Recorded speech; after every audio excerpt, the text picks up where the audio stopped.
દાહોદના સિંગવડમાં રેશનિંગ દુકાનદારની ગુંડાગીરી, ગરીબોના અનાજમાં ચોરી અને ઉપરથી સેનાચોરી। બધા અધિકારીઓ મારા ખિસ્સામાં છે ભ્રષ્ટાચારની કબૂલાત કરતો વિડીયો વાયરલ।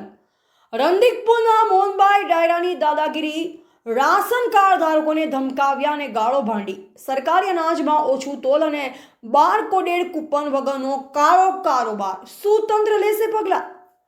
દાહોદ જિલ્લાના સિંગવડ તાલુકામાંથી એક ચોંકાવનારા સમાચાર સામે આવી રહ્યા છે। સરકારી અનાજની દુકાન ચલાવતા અને જનતાના સેવક હોવાનો દાવો કરતા એક શખ્સનો દાદાગીરી કરતો વિડીયો સોશિયલ મીડિયામાં વાયુ વેગે વાયરલ થયો છે।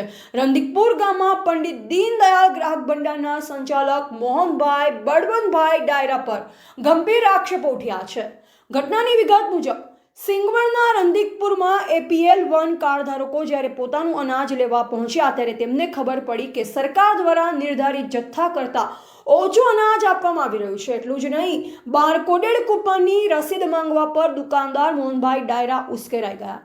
વાયરલ વિડીયોમાં સ્પષ્ટ જોઈ શકાય છે કે આ દુકાનદાર માત્ર ધમકી જ નથી આપી રહ્યા, પરંતુ સત્તાના નશામાં ચૂર થઈને કાયદાની મજાક ઉડાવી રહ્યા છે। તેમણે જાહેરમાં ગાળો ભાંડી અને દાવો કર્યો કે હું તાલુકા પંચાયતની ચૂંટણી લડી જીત્યો છું, પોલીસથી માંડી તમામ અધિકારીઓ મારા અંડરમાં છે, હું બધાને કમિશન આપું છું। સ્થાનિક લોકોનો આરોપ છે કે અહીં લાંબા સમયથી ગેરરીતિ ચાલી રહી છે। જ્યારે પણ કોઈ અવાજ ઉઠાવે છે ત્યારે તેને મારપીટની ધમકી આપવામાં આવે છે। હવે સવાલ એ ઉઠે છે કે શું ખરેખર અધિકારીઓ આ ભ્રષ્ટાચારમાં સામેલ છે? શું આ દુકાનદારને કોઈ રાજકીય રક્ષણ મળી રહ્યું છે?